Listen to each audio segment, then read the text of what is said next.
Hey guys, so there's about 12 hours until Leaguestarter, and GGG just dropped the final Druid showcase video. Honestly, I've been barking up the wrong tree this time. They are playing Wolf on the Shamans and Bear on the Oracles, which is literally the opposite of what I had planned. Now, I've already kind of locked in on Oracle Wolf, and I'm not about to just change because of one showcase. I know I'm being a bit stubborn here, but I think Oracle has some serious potentials for Wolf build, and I want to commit to Oracles, but I want to talk about what conditions need to be lined up for this to actually work, and some potential really fun setup you can do on Oracles. Alright, so first of all, let's talk about the actual ascendancy points and what is kind of confirmed until release, right? So all these notes are kind of confirmed in the videos and from the latest informations, so we know what's happening. But basically for Oracles, the first condition for me to pick Oracles is that the Unseen Path has to be good. And it has to be like really good and flexible for the early, mid, to late game as well. For the early game, what you are looking for is basically generic damage, damage to minions, damage with shifting, damage with elemental damage, whatever damage that you can do. For mid-game, you start transitioning into, with better weapons and stuff, you want to transition to crits. And late-game, obviously, you want nodes that actually give you, like, really good crit damage, so you can scale crits and go for, like, the end-game setup, because crit scaling in PoE 2 is just insanely good. And it's not gonna be good just by itself. The Entwine realities, which we kind of talked about in previous video, this is basically is going to be a from nothing jewels. You click on one of the keystone and you can allocate all of the notables without being connected to your tree, so it's gonna be very efficient if you can do so. If you can click on a keystone without any downside, that's gonna be good. For example, in the videos they choose Resolute Technique and they choose Pain Attunement, which I think works pretty well for the early game as well, because we are not going for crits in the early game anyway. So if you can click this and get some extra damage and then click Pain Attunement as well, it's gonna be great. And later on, we just can kind of drop it if we can pick up better notes. Plus, Resolute Techniques also give you a bunch of accuracy, which is really helpful for attacking build in the early game as well. Of course, there can always be like other way to scale damage. It's not just about doing the crit damage. So we'll have to wait and see, but for me, the early to mid game, even if you're not going for crits, is kind of secure with just these two setups and from looking at the potential setups from the build videos. Now, the third ascendancy points, which I don't find there's any like really good one, except Converging Path, which give you moments of vulnerability. Now, what this means is that it's gonna create a 4 meter, like in a 4 meter radius, whenever you freeze a boss or anything, you can hit it with the Nova and it's gonna create a clone. And if you can cleave the clone on top of the boss, or any boss that is like have a huge hitbox, essentially you would double your damage. Understandably, it is gonna be a bit gimmicky, but it is what it is, right? For a third ascendancy point, this is one of the nodes that actually give you damage. So it's gonna be, for me personally, if Oracle's gonna work, we're gonna take Unseen Path, Path to Entwine Realities, and then we take the Converging Path. And then lastly, we are going for Force Outcome, which is Inevitable Critical Hits. Now this is changed from the previous support gems, which is also called Inevitable Critical Hit Chance, or like Inevitable Criticals. And what I say is that as long as you have a positive critical hit chance, your hits coming out will always crits, because it's gonna keep rerolling until it crits. With a downside that every time it rerolls, you are going to do about 30% less damage. Okay, so this is multiplicative, not additive. So it cannot actually go to 0. Now, on the actual math, I don't really want to get into it right now, because I don't think anyone have like a clear number right now. But there's gonna be certain breakpoints that if you have a really high chance to land a crits on their second, third, or fourth hits, you're gonna like try to optimize for that. But that's all I have for now for the Oracle. Which, for the Shamans, it is very straightforward. I think it's kind of like strong for the early games. I think you want to path straight to Furious Wellspring. This one actually doesn't do anything for us. In my opinion, 2 rage for most spell damage doesn't really do anything for us, so the first ascendancy point is a bit sketchy. But yeah, Furious Wellspring. This one is just insane, right?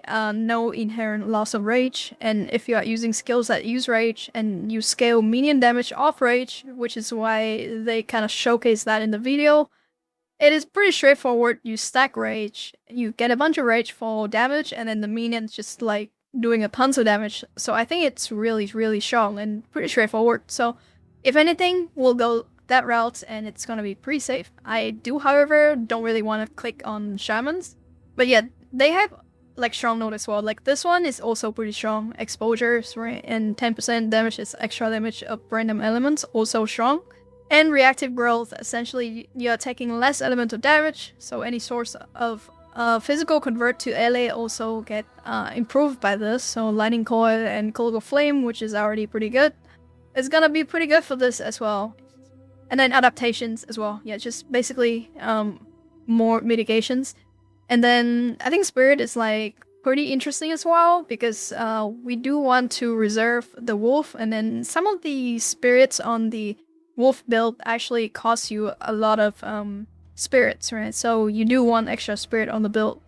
And then the benefits, Wisdom of Magi, it's to be seen, right? But some benefits can be pretty good, so we'll have to see on that. But yeah, Shaman is pretty straightforward, and if not, again, Oracles, these Unseen Path and Entwined Reality has to be really good. And just a quick example on the actual crit chance, because like I said, late games, I do want to go into, you know, Eyes cold crit. So in comparison with the Invokers, right, here's is all of the critical hit chance node. And so this is what I'm looking for. Similarly, on the top left of the trees, when you take, you know, the Unseen Path, I should see at least like a decent amount of crits node over here for me to, you know, fill out the gaps. Because yeah, from the tree alone, right, like that's like almost 200% increase critical hit chance. And then I know this Bottle Staff have the base critical hit chance of 10%. Then Talisman is about 9% actually. So yeah, you can get a decent amount of crits if you do want to invest in crits, hopefully in the end games. And that is how we are going to do tons of damage, right? Not the generic damage type. So we'll have to see if we are gonna get like a bunch of crits node over here on the top left of the tree. Alright, so the last thing I want to bring to your attention is actually quite interesting, because I do like to play Totem build, and I see the angle, right? We have Unnamed Hardwoods, which give you +1 to maximum number of summon totems, which is like okay. Totem dies 6 seconds after their life is reduced to 0, basically like a cheat death for your totem, so your totem doesn't die and they can keep doing the damage. Now this alone kind of like enable totems, because I think you don't have to invest into anything and your totems can still survive, and you put down your totems and they're gonna cast no matter what. And then, so this is good for totems, but the notes that kind of make it broken, if I think that's how it works, right? So we have inevitable critical hits. Now what we can do is we're going to like use any sort of spell that hits a lot, and then we just need to have like positive amount of crits. And we don't even have to like invest in the crit at all. Just make sure that whatever hits you come out, do the critical hits. And then you're gonna use a Vault Protectors, which generate like an insane amount of power charge anytime that you crits, right? So it's 1 out of 4, and if you have like any spell, like I don't know, like Vines, anything that hits a lot, then you can like always top up your power charge, which means you're gonna have free number of totems. And then you just need to take Ancestral Bonds, and then you scale the amount of totems you have. And your gameplay is basically just like plop down any spells, and you know, the spell has like a certain amount of skill effect durations, at least from the Druid side. So you can plop them down and then always get your power charge to max, and then you summon the spell totems. And yeah, that's pretty much it. I think it's actually legit. The setup itself is not that hard to run. Basically, you just need to grab 2 Ascendancy Point 3, right? And then for the rest, you can very easily just take, I don't know, like maybe one of these notes right here that, you know, there's gonna be notes that give you totem damage, maybe. I think if that's, I think that's what it's gonna give, right? It's gonna give spell damage somewhere, it's gonna give attack damage somewhere, and you probably gonna also get the totem notes in here as well. So that is something that I can look to kind of like fall back on if, you know, the wolf doesn't work out or it's not really optimized for the end game. Which I think, you know, it's gonna be first time that, you know, totem is kind of like really easy to summon, just because we have this note right here, which guarantee you that you are going to crits. So yeah, that's gonna be like a quick video, just kind of yapping a little bit. Sorry, I don't have a script for this one because I want to get this out. Take a break, and then yeah, Leaguestarter is in about 12 hours. Anyway, good luck on your Leaguestarter, and once again, I have a written guide for my wolf form. If you want to follow that, the link will be in the descriptions and comment sections of this video. I'll be streaming on Leaguestarter, so you can kind of come in, discuss, and ask some questions. We'll be online a bit before Leaguestarter to just... Hopefully there's like a league tree, but I don't actually think so, because they said the torrent fight don't have any index. So basically, we are going into Oracle blind. Alright, so that's what we're gonna do, and that's the plan. Thank you so much for watching, guys, and good luck with Leaguestarter. I'll see you in the next one.